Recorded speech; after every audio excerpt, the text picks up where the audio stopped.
ओम शांति। 15 सितंबर 2022। बाबा के महावाक्य। मीठे बच्चे, इस दुख के घाट पर बैठ शांति धाम और सुख धाम को याद करो। इस दुख धाम को भूल जाओ, यहाँ बुद्धि भटकनी नहीं चाहिए। प्रश्न: तुम्हारे पुरुषार्थ का आधार क्या है? उत्तर: निश्चय। तुम्हें निश्चय है बाप नई दुनिया की सौगात लाए हैं, इस पुरानी दुनिया का विनाश होना ही है। इस निश्चय से तुम पुरुषार्थ करते हो। अगर निश्चय नहीं है तो सुधरेंगे नहीं। आगे चल अखबारों द्वारा तुम्हारा मैसेज सबको मिलेगा, आवाज निकलेगा। तुम्हारा निश्चय भी पक्का होता जाएगा। Om Shanti. Tower of silence और टावर ऑफ सुख। तुम बच्चे यहाँ बैठे हो तो तुम्हारी बुद्धि घर में जानी चाहिए। वह है शांति का टावर। ऊंच ते ऊंच को टावर कहा जाता है। तुम शांति के टावर हो। घर में जाने के लिए तुम पुरुषार्थ कर रहे हो। कैसे जाते हो? जो टावर में रहने वाला बाप है वह शिक्षा देते हैं कि मुझे याद करो तो शांति के टावर में आ जाएंगे। उसको घर भी कहा जाता है, शांति धाम भी कहा जाता है। यह बातें समझाई जाती हैं। अपने शांति धाम सुख धाम की याद में रहो। नहीं रह सकते हो तो गोया जंगल के कांटे हो, इसलिए दुख भासता है। अपने को शांति धाम के निवासी समझो। अपने घर को याद करना है ना, भूलना नहीं है। घर है ही बाप का, यह है ही दुख का घाट। यहाँ बैठे भी जिनको बाहर की बातें याद आती हैं तो ऐसे नहीं कहेंगे कि इनको अपना घर याद है। इसलिए बाप रोज शिक्षा देते हैं, घड़ी घड़ी शांति धाम सुख धाम को याद करो। गीता में भी बाप के महावाक्य हैं कि मुझे याद करो। भगवान क्या बनाएंगे? स्वर्ग का मालिक बनाएंगे और क्या। जब स्वर्ग का मालिक बनने बैठे हो तो घर के लिए स्वर्ग के लिए जो बाप श्रीमत देते हैं उस पर पूरा पूरा चलना है। दुनिया में कितने ढेर के ढेर गुरु हैं। बाप ने समझाया है, कोई भी धर्म स्थापक को गुरु नहीं कहा जाता है। वह तो सिर्फ धर्म स्थापन के लिए आते हैं, वापस ले जाने थोड़े ही आते हैं। गुरु अर्थात जो वापस निर्वाण धाम वानप्रस्थ में ले जाए। परंतु एक भी गुरु वापस ले जाने वाला है नहीं। एक भी निर्वाण धाम में जाते नहीं। वाणी से परे अर्थात घर। वानप्रस्थ का अर्थ न गुरु लोग जानते न फॉलोअर्स ही जानते। तो बच्चों को कितना समझाया जाता है। यह चित्र हैं सतयुग के और वह चित्र हैं त्रेता के। उन्हों को भगवान नहीं कहा जाता है। लक्ष्मी नारायण को भी भगवान भगवती नहीं कहा जाता। आदि सनातन है देवी देवता धर्म। सिवाय देवी देवताओं के कोई भी स्थायी पवित्र होते नहीं। 21 जन्म पवित्र सिर्फ एक ही धर्म रहता है, फिर धीरे धीरे अवस्था कम होती जाती है। त्रेता में 2 कला कम तो सुख भी कम हो जाता है। उसको कहा जाता है त्रेता युग 14 कला। अभी तुमको बाप का परिचय है और सृष्टि चक्र का ज्ञान है, उसको ही तुम याद करते हो, परंतु कईयों की बुद्धि कहाँ न कहाँ भटकती रहती है, याद नहीं करते हैं। अच्छा, और कुछ भी ना समझ सको तो आस्तिक बनकर बाप को तो बुद्धि में याद रखो। बाप और रचना के आदि मध्य अंत को तो जानते हो ना। उस झाड़ का आदि मध्य अंत नहीं कहा जाता है, इस झाड़ का आदि मध्य अंत है, क्योंकि मध्य में रावण राज्य शुरू हो जाता है। कांटा बनना शुरू होता है, बगीचा जंगल बनना शुरू होता है। इस समय सारे झाड़ की जर्जरीभूत अवस्था हो गई है, सारा झाड़ सूखकर तमो प्रधान हो गया है। सारा सूखा हुआ झाड़ है, फिर कलम लगाना पड़ी। इसका कलम लगता है, कलम ना लगे तो प्रलय हो जाए। प्रलय अर्थात सारी जलमयी नहीं होती है, भारत रह जाता है, परंतु जलमयी नाम तो है ना। मीठे मीठे बच्चे जानते हैं कि चारों ओर ही जलमयी हो जाती है, भारत ही सिर्फ रहता है। जैसे बाढ़ आती है फिर उतरती भी है ना। कहते भी हैं बीके सारा दिन मौत ही मौत कहते रहते, बस मौत आने वाला है। तो समझते हैं कि यह तो अशुभ बोलते हैं, बोलो नहीं। हम कोई विनाश थोड़े ही कहते हैं, हम तो कहते हैं पवित्रता, सुख, शांति का धर्म स्थापन हो रहा है। विनाश ना हो तो शांति कैसे हो? गुप्त वेश में शांति धाम, सुख धाम की स्थापना हो रही है। यह तो हम शुभ बोलते हैं, तुम भी कहते हो ना, हे पतित पावन आओ, हमको पावन बनाकर ले चलो। तुम खुद कहते हो ना कि हमको ले चलो। हम भी शुभ बोलते हैं, तुम भी शुभ बोलते हो। तुम कहते हो हमको पावन बनाकर इस दुख धाम की दुनिया से ले चलो शांति धाम में। यह तो शुभ बोलते हो ना। कहते हो आओ माना पतितों का विनाश करो, पावन की स्थापना करो।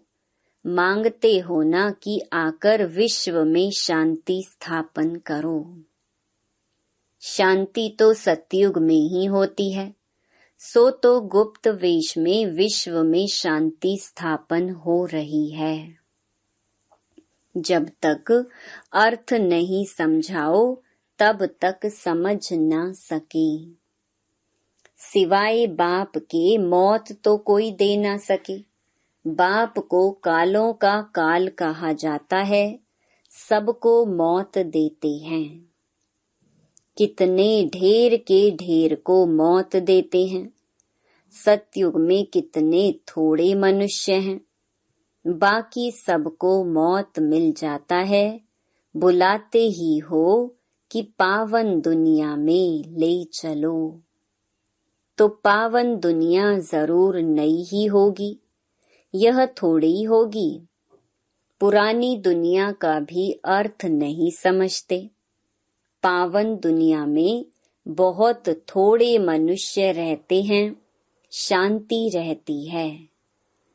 यह बातें समझने और समझाने में कितना सहज है, परंतु बुद्धि में बैठता ही नहीं, क्योंकि समय ही नहीं है बुद्धि में बैठने का। कहा भी जाता है ना, कुंभकर्ण की नींद में सब सोए पड़े हैं। यह नहीं जागेंगे। यह ड्रामा बड़ा विचित्र है। तो यह सारा चक्र बुद्धि में फिरना चाहिए। बाप आकर सारा ज्ञान देते हैं, उनको कहते ही हैं नॉलेजफुल, ज्ञान का सागर। ज्ञान का सागर एक बाप ही है। तुम जानते हो पानी के सागर कितने हैं? जितने नाम हैं उतने सागर हैं। वह सागर एक ही है। यह तो अलग अलग पार्टीशन कर नाम रख दिए हैं। बाहर सागर तो एक ही है ना। वास्को डी गामा भी सारा चक्कर लगाए, फिर वहां ही आकर खड़ा हो गया। तो सागर एक ही है। बीच बीच में टुकड़ा टुकड़ा कर अलग अलग बना दिया है। धरनी भी सारी एक ही है, परंतु टुकड़ा टुकड़ा हुई पड़ी है। तुम्हारा राज्य होता है तो धरनी भी एक ही होती है, राज्य भी एक होता है, नो टुकड़ा टुकड़ा। बाप आकर राज्य देते हैं, सारे सागर पर, सारी धरनी पर, सारे आसमान पर तुम्हारा राज्य होता है। मुक्ति में तो सब जाएंगे, बाकी जीवन मुक्ति में जाना कोई मासी का घर थोड़ी है। मुक्ति में जाना तो कॉमन है। सब वापस लौटेंगे। जहां से आए हैं फिर वहां जाएंगे जरूर। बाकी नई दुनिया में सब थोड़े ही आएंगे। तुम्हारा ही राज्य है। कोई कोई तो इतना देरी से आते हैं जो पुरानी दुनिया शुरू होने से थोड़ा ही पहले, यानी 200-400 वर्ष पहले आते हैं। वह क्या हुआ? जो अच्छी रीति नहीं पढ़ेंगे तो त्रेता में भी पिछाड़ी का थोड़ा समय रहेंगे। 16 कला तो कभी बन ना सके, 14 कला के भी पिछाड़ी में आएंगे। उनको सामने दुख की दुनिया देखने में आएगी। कांटों की दुनिया के नजदीक आ जाएंगे। वहां कोई यह मालूम नहीं पड़ता है। सारी नॉलेज अभी है जो बुद्धि में धारण करनी होती है। इस समय मनुष्यों के पास पैसे देखो कितने होंगे। कितने महल बनते रहते हैं, कितनी ऊंची ऊंची माड़ियां, मंजिलें बनाते रहते। समझते हैं सतयुग से भी भारत अभी ऊंच है। अभी ही 18-20 मंजिल बनाते रहते हैं, तो अंत में कितनी मंजिल वाले बनाएंगे। सतयुग त्रेता में तो यह माड़ियां फ्लोर मंजिल होती नहीं। द्वापर में भी नहीं होती। यह तो कलयुग में जब आकर बहुत मनुष्य हो जाते हैं तो 2 मंजिल 10 मंजिल बढ़ाते जाते हैं। क्योंकि मनुष्य बढ़ते जाते हैं तो वह जाए कहाँ। धंधा धोरी बहुत है तो बड़े बड़े मकान भी बनाते रहते हैं शोभा के लिए। जंगल से मंगल होता जाता है। कितने अच्छे अच्छे मकान बनते रहते, जमीन लेते रहते हैं ना। बॉम्बे पहले क्या थी? 80-90 वर्ष में देखो क्या हो गई है। पहले तो कितने थोड़े मनुष्य थे, अभी तो देखो कितने मनुष्य हो गए हैं। समुद्र को सुखाया है, अभी भी देखो समुद्र को कितना सुखाया है। पानी जैसे कमती होता जाता है, मनुष्य वृद्धि को पाते जाते तो पानी कहाँ से आएगा। पानी कम होता जाता, समुद्र हटता जाता। धरती छोड़ता है तो मकान बना देते हैं, फिर पानी चढ़ जाएगा तो कराची व बॉम्बे का बहुत सा हिस्सा पानी में चला जाएगा। तुम जानते हो, और सब खंड खत्म हो जाएंगे, आफतें आने वाली हैं। इसलिए बाप कहते हैं जल्दी जल्दी तैयार होते रहो। जैसे शमशान में जब आग जलकर खत्म होती है तब लौटते हैं, बाप भी विनाश के लिए आए हैं तो आधे पर थोड़े ही जाएंगे। आग लगकर जब पूरी होगी तब चले जाएंगे। फिर बैठकर क्या करेंगे? आग बुझेगी नहीं, सब चले जाएंगे, सबको साथ ले जाएंगे। होना तो जरूर है।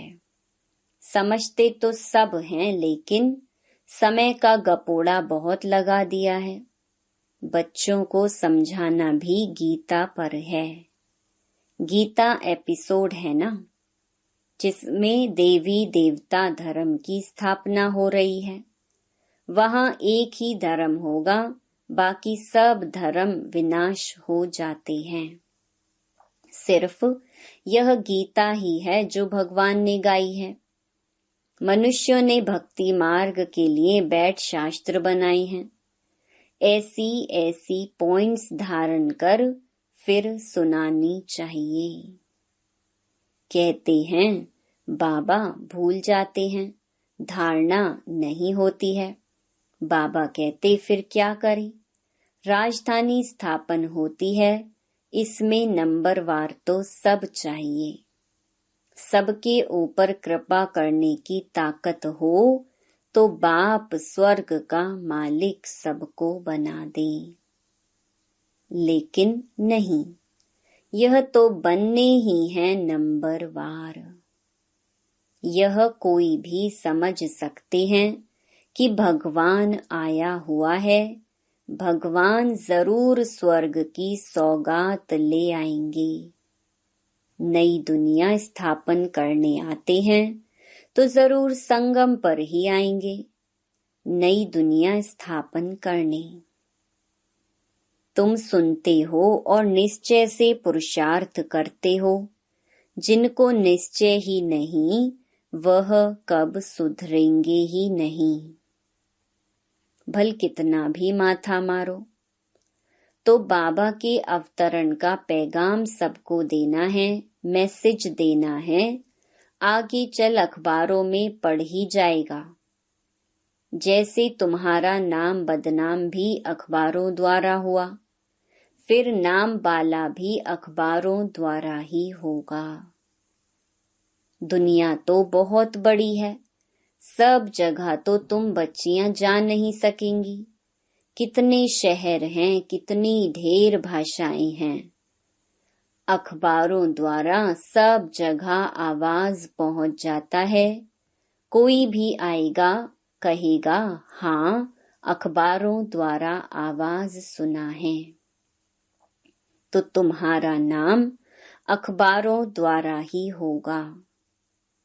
ऐसा नहीं समझो कि सब तरफ तुमको जाना पड़ेगा, फिर तो पता नहीं कितना समय लग जाए। अखबारों द्वारा ही एक्यूरेट सुनेंगे। तुम कहते भी हो कि बाप को याद करो तो पाप कट जाएंगे। अखबारों में तो पढ़ना ही है। अब तुम्हारा नाम बाला होगा तो फिर बढ़ता जाएगा। जैसे कल्प पहले पता पड़ा होगा, वैसे ही समय पर पड़ेगा, सबको मैसेज मिलेगा। युक्तियां चल रही हैं, बहुत अखबार वाले डालेंगे, किसको बुद्धि में बैठा और डाल देंगे। सब धर्म वालों को मालूम पड़ जाएगा, तब तो कहेंगे अहो प्रभु तेरी लीला। पिछाड़ी में बाप की याद सबको आएगी, परंतु कुछ भी कर नहीं सकेंगे। यह खेल है ना, खेल को जान जाएंगे। 84 चक्र का खेल सब अखबारों में पढ़ जाएगा। जहां भी जाओ अखबार जरूर निकलते हैं। अखबार द्वारा सबको आवाज तो पहुंचता है ना। तुम्हारी बातें तो सबसे ऊंच है ना। विनाश का समय भी तो जरूर आना ही है, ड्रामा प्लान अनुसार। जैसे कल्प पहले मालूम पड़ा होगा, अभी भी पड़ेगा। धीरे धीरे स्थापना होती है ना। संगम युग याद पड़े तो स्वर्ग भी याद पड़े। स्वर्ग को याद करो और मन मना भव। बाप को भी याद करो तो बेड़ा पार हो। जब तक विनाश ना हो शांति कहाँ से आए। विनाश का नाम ही कड़ा है। मनुष्य सुनकर बहुत डरते हैं। यह तो राइट बात है ना। पतित दुनिया में अनेक दुख हैं, पावन दुनिया में अनेक सुख हैं। बाप देखो सौगात कैसी लाते हैं। अच्छा मीठे मीठे सिक्की लधे बच्चों प्रति मात पिता बाप दादा का याद प्यार और गुड मॉर्निंग। रूहानी बाप की रूहानी बच्चों को नमस्ते। धारणा के लिए मुख्य सार। पहला, पढ़ाई को अच्छी तरह पढ़कर ऊंच पद पाना है। आफतें आने के पहले नई दुनिया के लिए तैयार होना है। दूसरा, अपने को सुधारने के लिए निश्चय बुद्धि बनना है। वाणी से परे वानप्रस्थ में जाना है। इसलिए इस दुख धाम को भूल शांति धाम और सुख धाम को याद करना है। वरदान, किसी भी परिस्थिति में फुल स्टॉप लगाकर दुआओं का अधिकार प्राप्त करने वाले महान आत्मा भव। महान आत्मा वो है जिसमें स्वयं को बदलने की शक्ति है और जो किसी भी परिस्थिति में फुल स्टॉप लगाने में स्वयं को पहले ऑफर करते हैं। मुझे करना है, मुझे बदलना है। ऐसी ऑफर करने वालों को 3 प्रकार की दुआएं मिलती हैं। पहला, स्वयं को स्वयं की दुआएं अर्थात खुशी मिलती है। दूसरा, बाप द्वारा। और तीसरा, ब्राह्मण परिवार द्वारा। इसलिए अलबेलापन नहीं लाओ कि ये तो होता ही है, चलता ही है। फुल स्टॉप लगाकर अलबेलेपन को परिवर्तन कर अलर्ट बन जाओ। स्लोगन, संकल्पों की एकाग्रता द्वारा ही श्रेष्ठ परिवर्तन में फास्ट गति आ सकती है। ओम शांति।